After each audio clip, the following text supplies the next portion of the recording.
Selamat pagi, selamat datang di Ibadah Bahasa Indonesia Gereja ICA Surabaya. Kami senang sekali Anda bergabung dengan kami di pagi hari ini. Baiklah, sebelum kita mulai ibadah pagi ini, berikut adalah informasi penting untuk Anda ketahui.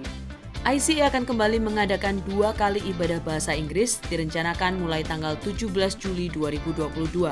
Ibadah bahasa Indonesia akan tetap diadakan pada jam 8 pagi dan kemudian 2 kali ibadah bahasa Inggris pada jam 9.15 dan 11 siang. Jadi silakan memberitahu teman-teman Anda.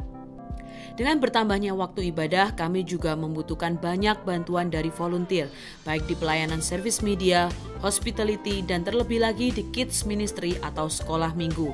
Mari daftarkan diri Anda untuk melayani Tuhan bersama kami di Gereja ICA dengan scan QR Code di layar atau isi form di icsby.com/volunteer. Kami akan membantu mengarahkan Anda ke posisi pelayanan di mana Anda bisa bertumbuh di musim ini. Groups adalah tempat terbaik di ICA untuk bertumbuh dan membangun sebuah komunitas. Kami mengajak Anda untuk berdoa dan menerima panggilan Tuhan untuk menjadi pemimpin-pemimpin groups yang baru. Kami membuka kelas bagi Anda yang tertarik untuk mengetahui lebih banyak informasi mengenai group leaders. Catat tanggalnya, 3 Juli jam 2 siang di ICA East dan West. Daftarkan diri Anda dengan scan QR Code ini atau langsung kunjungi booth yang ada di lobi Gereja ICA setelah ibadah.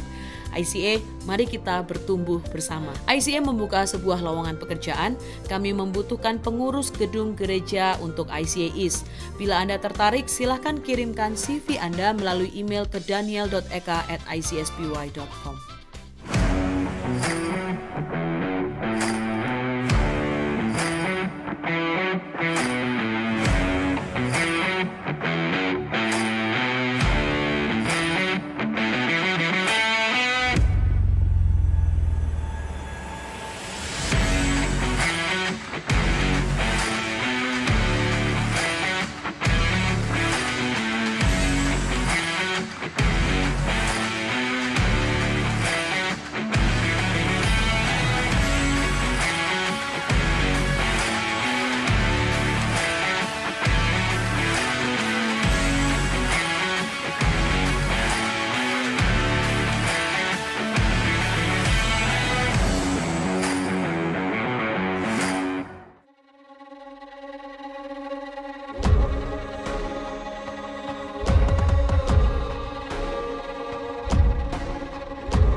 Shalom, selamat pagi Bapak Ibu Saudara-saudari. Selamat datang di Kebaktian Bahasa Indonesia di ICA.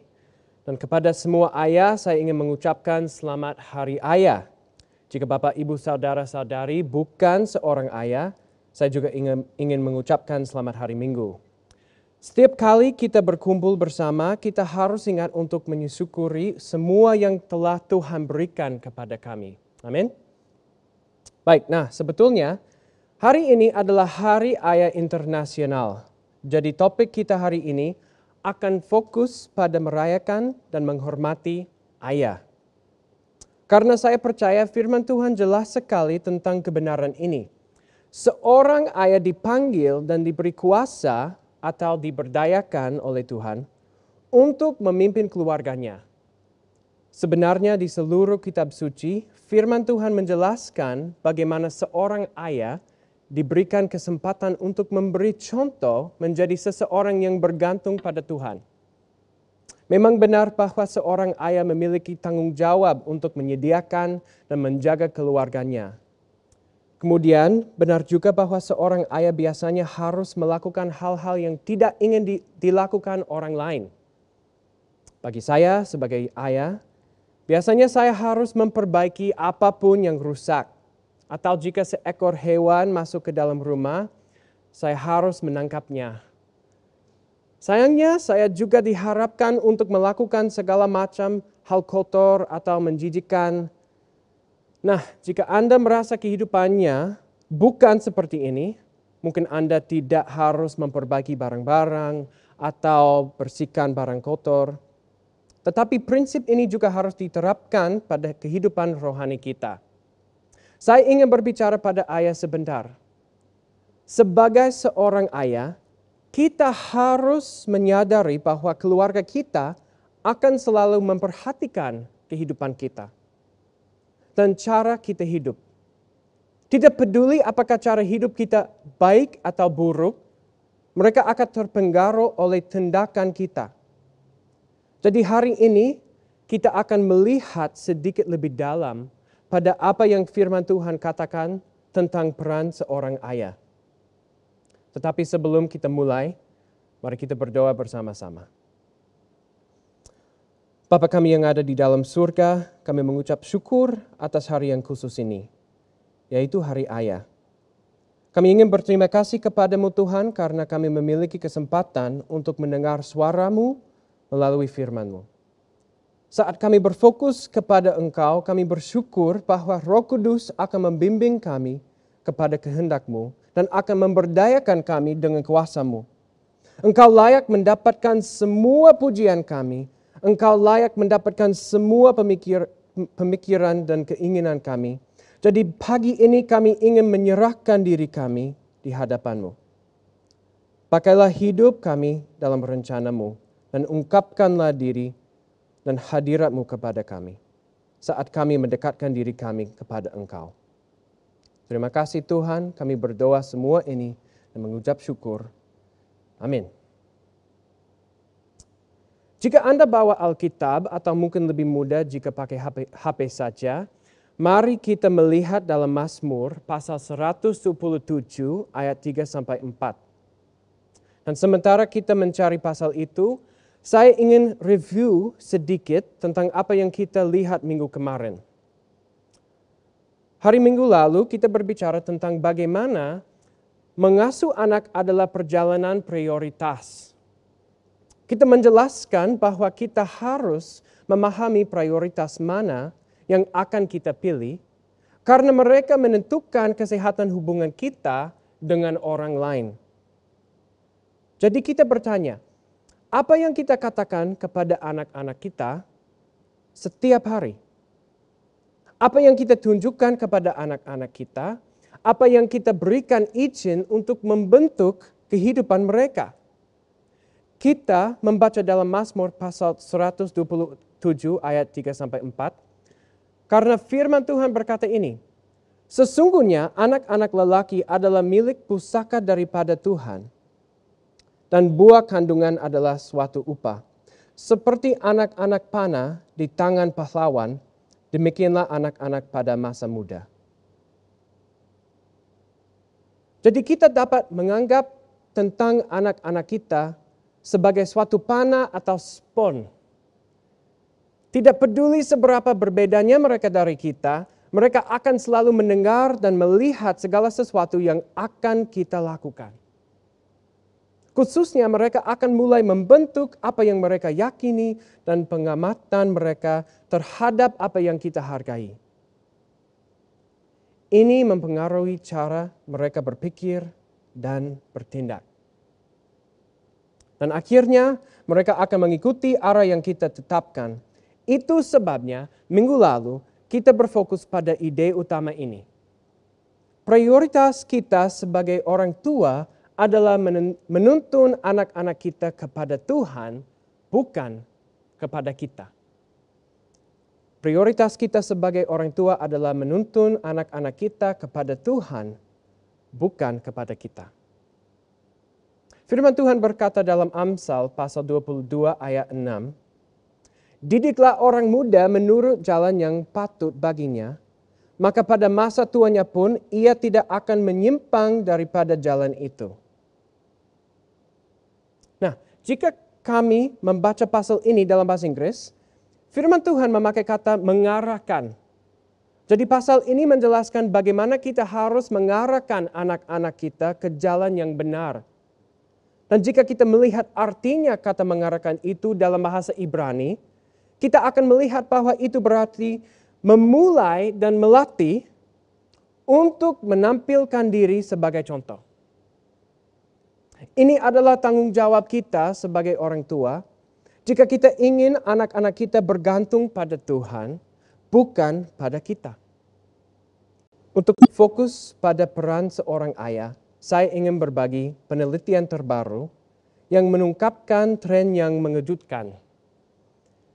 Jika ayah dan ibu mereka menghadiri gereja, 72% anak-anak akan hadir ketika mereka dewasa. Jika saja ibunya yang ikut, 15% anak-anak akan ikut. Jika saja ayahnya yang ikut, 55% anak-anak akan ikut. Tetapi jika keduanya tidak menghadiri gereja, hanya 6% anak-anak akan hadir. Jadi itu sangat jelas bahwa seorang ayah memiliki peran penting dalam keluarga. Dan hari ini, mungkin Anda sedang bertanya, apa artinya menjadi seorang ayah? Apakah peran itu berarti menjadi tulang punggung keluarga? Untuk menjadi sukses, untuk memimpin dan membuat keputusan. Jadi hari ini kita akan melihat bagaimana para ayah memiliki kesempatan untuk memimpin keluarga mereka dengan memberikan contoh bagaimana bergantung pada Tuhan.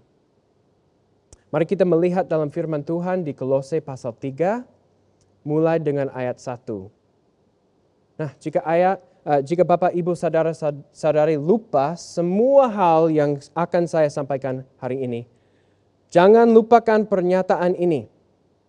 Inilah ide besar bagi kita hari ini. Tuhan ingin mengubah hati saya sehingga saya dapat memimpin keluarga saya. Tuhan ingin mengubah hati saya sehingga saya dapat memimpin keluarga saya. Mari kita membaca bersama dalam Kolose pasal 3. Rasul Paulus berkata ini, "Karena itu, kalau kamu dibangkitkan bersama dengan Kristus, carilah perkara yang di atas, di mana Kristus ada, duduk di sebelah kanan Allah. Pikirkanlah perkara yang di atas, bukan yang di bumi, sebab kamu telah mati dan hidupmu tersembunyi bersama dengan Kristus di dalam Allah. Apabila Kristus yang adalah hidup kita menyatakan diri kelak, kamu pun akan menyatakan diri bersama dengan Dia dalam kemuliaan." Nah, ini ayat 17. "Dan segala sesuatu yang kamu lakukan dengan perkataan atau perbuatan, lakukanlah semuanya itu dalam nama Tuhan Yesus." Ini berarti sebagai wakil. Lakukannya semuanya itu sebagai wakil Tuhan Yesus sambil mengucap syukur oleh Dia kepada Allah Bapa kita. Ide yang Rasul Paulus sampaikan pada kita adalah bahwa kita sebagai orang tua dan terutama sebagai ayah memiliki tanggung jawab untuk hidup sebagai wakil Allah di hadapan keluarga kita. Saya punya teman di Amerika yang bekerja sebagai konselor pernikahan dan keluarga. Dia berkata ini, perspektif dan pemahaman anak-anak kita tentang siapa Tuhan itu datang langsung dari pemahaman mereka tentang siapa Anda. Rasul Paulus juga menulis ini dalam suratnya kepada jemaat Efesus. "Dan kamu, bapak-bapak, janganlah bangkitkan amarah di dalam hati anak-anakmu, tetapi didiklah mereka di dalam ajaran dan nasihat Tuhan." Jadi ini berarti bahwa kita memiliki tanggung jawab untuk hidup dengan cara yang akan mengingatkan anak-anak kita akan Yesus. Bagaimana kita bisa melakukan ini? Bagaimana kita bisa berpikir tentang perkara yang di atas bukan yang di bumi? Bukankah itu normal untuk memikirkan tentang apa yang harus kita lakukan? Pekerjaan kita, keuangan kita, apa yang akan terjadi di masa depan. Tapi sama seperti yang telah kita baca, kamu telah mati dan hidupmu tersembunyi bersama dengan Kristus di dalam Allah. Bagaimana kita bisa melakukan ini? Tuhan ingin mengubah hati kita dari cara hidup dan berpikir duniawi sehingga kita dapat memimpin keluarga kita. Terlebih lagi Dia akan memberdayakan kita dengan kekuatan supernatural sehingga kita dapat berkembang sebagai pemimpin keluarga kita. Jadi ayah-ayah yang ada di sini, jangan lupakan ini. Kesuksesan kita hanya berasal dari ketergantungan kita pada Tuhan. Tuhan Yesus ingin memberdayakan dan menggunakan kita dalam peran yang hanya bisa kita penuhi. Jadi hari ini kita akan melihat 3 aspek dalam kehidupan kita yang harus kita andalkan kepada Tuhan. Saya harap kita dapat didorong dengan rasa yakin bahwa Tuhan akan menguatkan kita saat kita bergantung padanya. Baik, yang pertama, seorang ayah dipanggil dan diberdayakan untuk menjaga perdamaian. Seorang ayah dipanggil dan diberdayakan untuk menjaga perdamaian. Dalam Kolose pasal 3 ayat 12-14 dan ayat 21, Rasul Paulus melanjutkan dengan penjelasan ini. Dia berkata, karena itu sebagai orang-orang pilihan Allah yang dikuduskan dan dikasihinya, kenakanlah belas kasihan, kemurahan, kerendahan hati, kelemah lembutan, dan kesabaran. Sabarlah kamu seorang terhadap yang lain dan ampunilah seorang akan yang lain. Apabila yang seorang menaruh dendam terhadap yang lain, sama seperti Tuhan telah mengampuni kamu, kamu perbuat jugalah demikian. Dan di atas semuanya, kenakanlah kasih sebagai pengikat yang mempersatukan dan menyempurnakan. Ini ayat 21. Hai bapak-bapak, janganlah sakiti hati anakmu supaya jangan tawar hatinya. Waktu saya masih kuliah, saya dan Kelly sering bertemu dengan seorang mentor tentang pelayanan gereja. Dan waktu kami ingin menikah, dia dan istrinya menjadi konselor pernikahan kami. Dan saat kami belajar banyak pelajaran dari mereka tentang pelayanan dan hubungan juga, saya tidak akan pernah melupakan satu pernyataan. Dalam konteks tentang hubungan kami dan tanggung jawab kita masing-masing, dia memperingatkan saya. Sebagai seorang ayah dan suami, jika Anda kehilangan ketenanganmu, atau dalam bahasa Inggris, if you lose your cool, Anda kalah. Sebagai seorang ayah dan suami, jika Anda kehilangan ketenanganmu, Anda kalah. Nah, saya ingin jujur, sebagai pria, suami, dan ayah, tidak selalu mudah tetap tenang. Bagi saya khususnya, dalam musim hidup sekarang, saya dan Kelly sedang membesarkan 3 anak kecil, yaitu membutuhkan banyak kesabaran, banyak pengampunan, fleksibilitas saat merencanakan, dan lebih dari apapun, kemampuan untuk bertahan mendengar tangisan setiap hari. Sejujurnya, saya terkadang tidak bisa mengatasinya. Dulu, sekitar 3 tahun yang lalu, saya pikir itu ide yang baik bagi saya untuk belajar S2. Dan waktu saya mulia, anak pertama saya Amelia masih 1 tahun. Jadi tujuan saya adalah untuk menyelesaikan semua kredit saya dalam 1 tahun saja, karena pada saat itu Kelly sedang hamil lagi. Kami mengharapkan Lizzie lahir di bulan Mei, yaitu hanya 9 bulan setelah saya mulai. Meskipun begitu, saya percaya bahwa semua anak akan berperilaku seperti Amelia. Waktu dia 1 tahun, Amelia selalu diam, senang, dan tidur sepanjang malam. Ya, dia luar biasa. Kemudian, ketika Lizzie lahir, saya belajar dengan sangat cepat bahwa setiap anak benar-benar berbeda. Selama 8 bulan, Lizzie tidak ingin tidur sama sekali. Dia tidak ingin tidur siang, dan terutama waktu malam, dia akan menangis terus selama 3 atau 4 jam. Saya ingat, setelah beberapa bulan saya pikir, pada titik ini pekerjaan sekolah bahkan tidak penting, bagaimana kami akan bertahan. Tuhan memberkati Kelly untuk pengorbanannya dalam musim itu, memang sampai sekarang. Karena dia izinkan saya untuk belajar sendiri.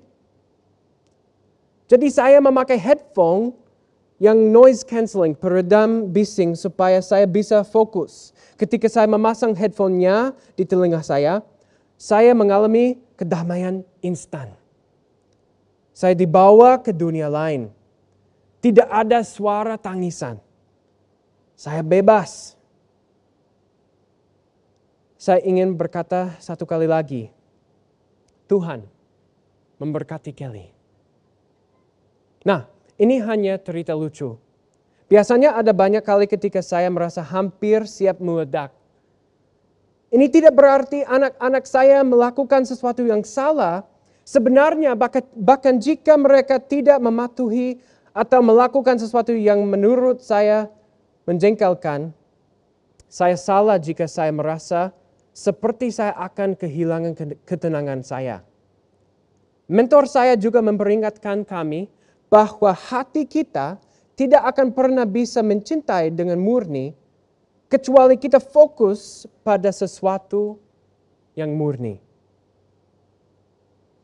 Jika kita mencari kedamaian sumber-sumber duniawi, hati kita akan selalu terasa kosong, kecewa. Sayangnya tidak ada headphone peredam bising untuk hati kita. Oleh karena itu Rasul Paulus mendorong kita dalam ayat 15 dan 16.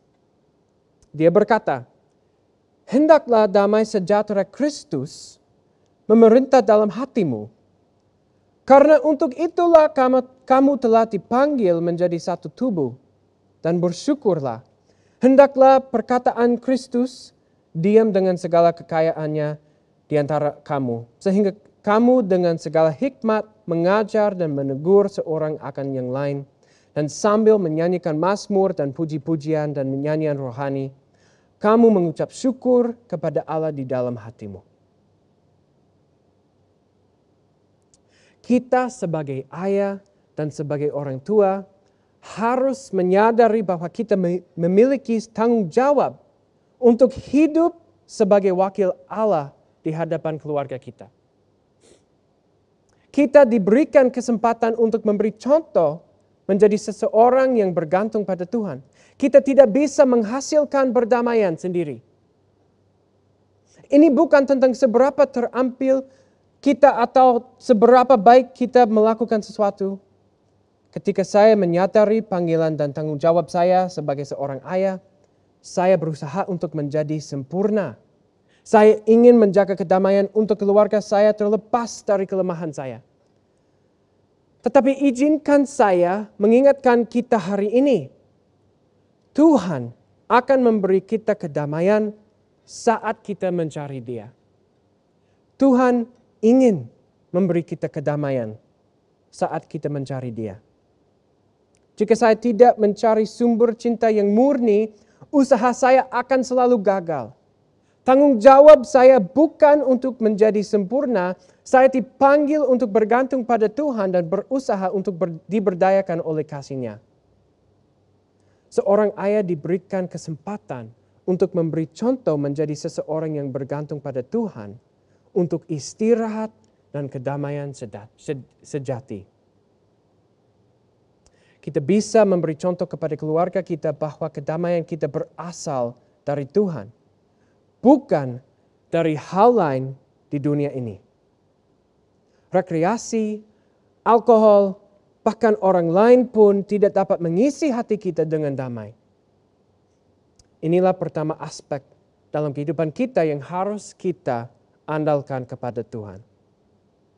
Jika seorang ayah dipanggil untuk menjaga perdamaian keluarganya, kita harus ingat, Tuhan akan memberdayakan kita dan akan memberi kita kedamaian saat kita mencari Dia. Amin. Aspek kedua yang harus kita andalkan kepada Tuhan adalah seorang ayah dipanggil dan diberdayakan untuk percaya pada penyediaan Tuhan. Seorang ayah dipanggil dan diberdayakan untuk percaya pada penyediaan Tuhan. Saya tahu salah satu tantangan terbesar kita, terutama bagi para ayah, adalah mempercayai dan menghormati Tuhan dengan keuangan kita. Kita sering berpikir peran seorang ayah berarti menjadi penyedia, untuk menjadi sukses, untuk memimpin dan membuat keputusan. Tapi dalam Amsal pasal 3 ayat 9-10, firman Tuhan berkata ini, muliakanlah Tuhan dengan hartamu, dan dengan hasil pertama dari segala penghasilanmu. Maka lumbung-lumbungmu akan diisi penuh sampai melimpah-limpah, dan bejana pemerahanmu akan meluap dengan air buah anggurnya. Itu menarik dan sangat penting bahwa penulis Amsal 3 memilih kata-kata hasil pertama ketika mereka menjelaskan bagaimana kita harus menghormati Tuhan dengan keuangan kita. Jadi pasti ada hubungan antara seberapa besar kita mempercayai Tuhan dan kesediaan kita berkorban untuk Tuhan. Yesus langsung berbicara tentang hubungan ini dalam Matius pasal 6. Mari kita membaca bersama-sama mulai dengan ayat 19. Yesus berkata, janganlah kamu mengumpulkan harta di bumi. Di bumi ngengat dan karat merusakkannya dan pencuri membongkar serta mencurinya. Tetapi kumpulkanlah bagimu harta di surga. Di surga ngengat dan karat tidak merusakkannya dan pencuri tidak membongkar serta mencurinya. Karena di mana hartamu, ini berarti atau di mana keuanganmu berada, di situ juga hatimu berada. Dalam kehidupan kita, salah satu contoh terbaik yang bisa kita berikan kepada anak-anak kita adalah menghormati Tuhan dengan kekayaan kita. Dengan apapun yang kita miliki, kita harus ingat bahwa semua yang kita miliki adalah pemberian Tuhan kepada kita. Jika kita dapat mempercayai kebenaran ini, kita akan dapat melihat bagaimana pengorbanan semacam ini, yaitu memberikan hasil pertama dari semua pendapatan kita di hadapan Tuhan, adalah kesempatan untuk percaya pada penyediaan Tuhan dan menetapkan contoh sebagai seorang yang bergantung kepada Tuhan. Ketika saya berpikir tentang menyediakan untuk keluarga saya langsung ingat pertama kali saya mencoba memperbaiki sesuatu di rumah kami. Tidak lama setelah saya dan Kelly baru menikah, kami tinggal di apartemen kecil, yaitu bagus sekali. Sebenarnya kami tinggal di rumah pertanian yang dibangun pada tahun 1880. Rumah itu dibagi menjadi 4 unit, dan unit kami adalah salah satu dari 4. Saya mencintai apartemen itu. Dan itu juga sangat istimewa karena itu adalah tempat pertama kami tinggal. Segala sesuatu tentang apartemen itu sangat bagus, kecuali tidak ada stop kontak di dekat pintu masuk. Jadi ketika saya ingin menggunakan vakum di dekat pintunya, saya harus memasang kabel sambungan yang sangat panjang. Nah, karena saya baru menikah, pada saat itu saya percaya saya dapat mencapai apapun untuk istri saya. Jika ada sesuatu yang perlu saya perbaiki, tidak ada masalah. Bahkan jika saya tidak yakin bagaimana memperbaikinya, saya siap untuk mencoba. Jadi ketika saya berpikir tentang bagaimana saya bisa memasang stop kontak baru di dekat pintu masuk, saya menemukan suatu ide yang luar biasa. Daripada memasang suatu stop kontak baru, akan lebih mudah jika saya potong karpet dan meletakkan kabel sambungan di bawahnya. Setelah saya potong karpetnya, saya bisa melelehkan karpet lagi dengan setrika. Nah, saya berpikir ini adalah ide yang bagus sekali. Tidak mungkin saya gagal. Saya yakin dengan kemampuan saya, sementara itu bahkan sebelum saya mulai, suara kebijaksanaan, suara istri saya mengingatkan saya itu tidak akan berhasil. Dia sengaja berkata, "Jangan melakukan itu. Kalau kamu coba, pasti akan gagal." Ya, biarkan saya memberitahu Bapak Ibu Saudara, jika Anda menggunakan setrika di atas karpet, semuanya akan hancur. Termasuk orang yang mencoba menggunakannya. Akan lebih baik bagi saya jika saya hanya mendengarkan istri saya daripada mencoba memperbaikinya sendiri. Kita harus ingat, kesuksesan kita, terutama keuangan kita, tidak tergantung pada kemampuan kita. Seberapa besar kepercayaan kita kepada Tuhan untuk menyediakannya? Apakah kita siap untuk mengorbankan pendapat kita dan menyerahkan yang terbaik yang kita miliki untuk rencana Tuhan? Mazmur pasal 177 ayat 1-2 mengingatkan kita, "Jikalau bukan Tuhan yang membangun rumah, sia-sialah usaha orang yang membangunnya. Jikalau bukan Tuhan yang mengawal kota, sia-sialah pengawal berjaga-jaga. Sia-sialah kamu bangun pagi-pagi dan duduk-duduk sampai jauh malam dan makan roti yang diperoleh dengan susah payah, sebab ia memberikannya kepada yang dicintainya pada waktu tidur." Jika seorang ayah dipanggil untuk percaya pada penyediaan Tuhan, kita harus ingat, Tuhan akan menyediakan berlimpah saat kita menghormati Dia. Memilih untuk mempercayai Dia, bukan kemampuan kita sendiri, adalah contoh terbaik yang dapat kita berikan kepada keluarga kita. Kita bisa hidup sebagai wakil Allah di hadapan keluarga kita, karena Tuhan ingin mengubah hati kita dan memberdayakan hidup kita. Sebagai orang tua, tanggung jawab kita adalah untuk menampilkan diri sebagai contoh. Untuk mengarahkan anak-anak kita untuk bergantung pada Tuhan, bukan pada kita. Kita harus menyadari bahwa keinginan dan keuangan kita ada di dalam tangan Tuhan. Hari ini, kita memiliki kesempatan untuk memimpin keluarga mereka saat kita mencari dan menghormati Dia. Untuk menutup waktu kebersamaan kita pagi ini, saya ingin memberikan aspek ketiga yang harus bersandar pada Tuhan. Itu adalah seorang ayah dipanggil dan diberdayakan untuk dengan berani mengikuti Tuhan. Seorang ayah dipanggil dan diberdayakan untuk dengan berani mengikuti Tuhan. Mari kita membaca dalam Amsal pasal 3 ayat 5-6. Karena firman Tuhan berkata ini, "Percayalah kepada Tuhan dengan segenap hatimu," yaitu berarti dengan percaya diri dan berani. "Janganlah bersandar kepada pengertianmu sendiri, akuilah Dia dalam segala lakumu." Jika kita ingin mengarahkan anak-anak kita ke jalan yang benar, kita harus melatih mereka bagaimana bergantung pada Tuhan. Hal ini menuntut kita untuk berani, maka Ia akan meluruskan jalanmu. Janganlah engkau menganggap dirimu sendiri bijak, takutlah akan Tuhan dan jauhilah kejahatan. Itulah yang akan menyembuhkan tubuhmu dan menyegarkan tulang-tulangmu. Saya punya satu teman yang selalu berkata, kita harus ingat kebenaran ini. Lebih baik kita belajar untuk hanya mendengarkan dan menaati. Apapun yang Tuhan katakan, kita dengar dan taat. Dengar dan taat.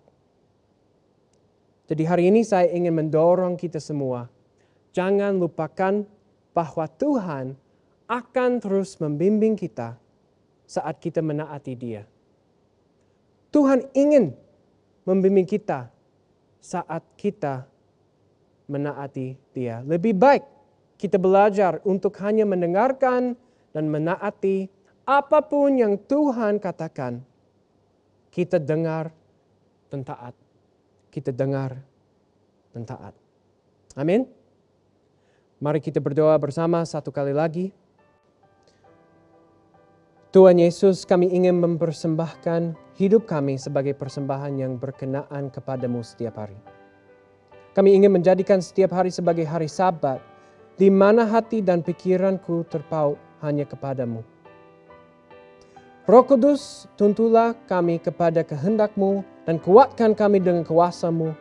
Tolonglah kami menampilkan diri sebagai contoh bagaimana bergantung pada Tuhan.